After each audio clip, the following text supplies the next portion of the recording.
तर जय भीम मित्रांनो, जसं की तुम्हाला मी सांगितलं की नागपूरच्या संविधान चौक येथे खूप मोठ्या प्रमाणात आंदोलन चाललं आहे। महाबोधी महाविहारमधले जे आंदोलनकारी भंते विनायाचार्य यांना जे अटक करण्यात आली आहे ते त्यांच्या मुक्तीसाठी, जेलमधून त्यांना हटवून लवकरात लवकर बाहेर काढण्यासाठी आपल्यासोबत आज इथे डॉक्टर विलास खरात आलेले आहेत। आपण त्यांच्याकडून त्यांची प्रतिक्रिया जाणून घेऊ मित्रांनो, यावर त्यांचं काय मत आहे। तर आपल्यासोबत आज डॉक्टर विलास खरात सर देखील, आपण त्यांच्याकडून त्यांची प्रतिक्रिया जाणून घेऊ। जे महाबोधी महाविहार जे कलेक्टरने किंवा राज्यपालांनी जे शिवलिंगची स्थापना केली आणि तिथं महापूजा केली, त्याबद्दल तुमचं काय मत आहे? मराठीत बोलू। मुद्दा हा आहे की राज्यपाल हा संवैधानिक पद आहे।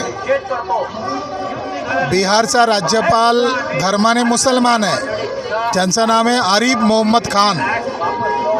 2019ला जेव्हा ट्रिपल तलाकचा मामला उभा राहिला तर आरिफ मोहम्मद खाननी BJPच्या पॉलिसीचं समर्थन केलं।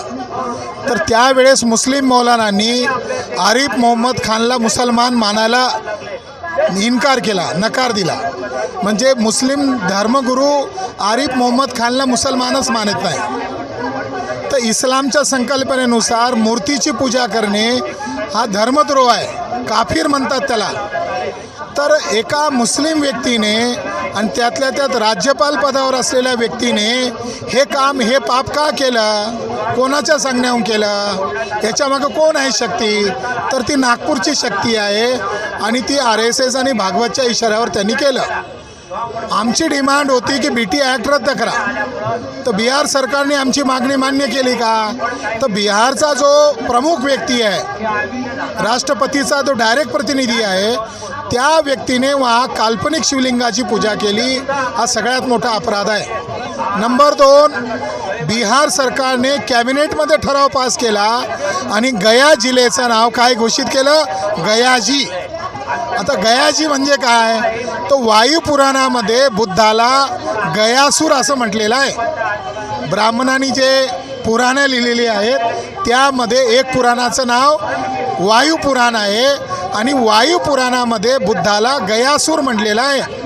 त्याची कथा अशी बनवली की बुद्धाचं जे डोकं आहे, गयासूरचं जे डोकं आहे ते खूप खूप हालत होतं, त्याच्यामुळं स्वर्ग आणि धरती कंपन पावत होती। मग सर्व देवता विष्णूकडे गेले आणि विष्णूनी त्या गयासुराला लाथ मारली आणि मग तो पाताळात गाडला गेला।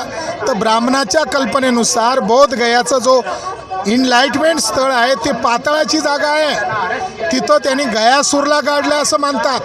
आणि जिथं बुद्धाचे दगडावर फुटप्रिंट आहे, हे ब्राह्मण त्या फुटप्रिंटला दाखवतात हे विष्णूचे पाय आहे आणि हे पाय इथं का पडले आहे?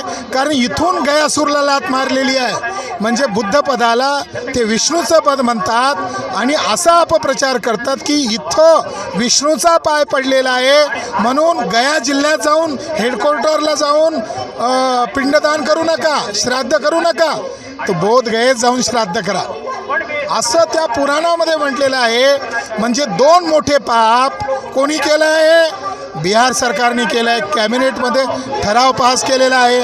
म्हणून आम्ही आज नागपूरमध्ये निषेध करण्यासाठी गोळा झालेला आहोत आणि येत्या 24 तारखेला ऑल इंडियामध्ये ज्ञापन आंदोलन देणार आहोत।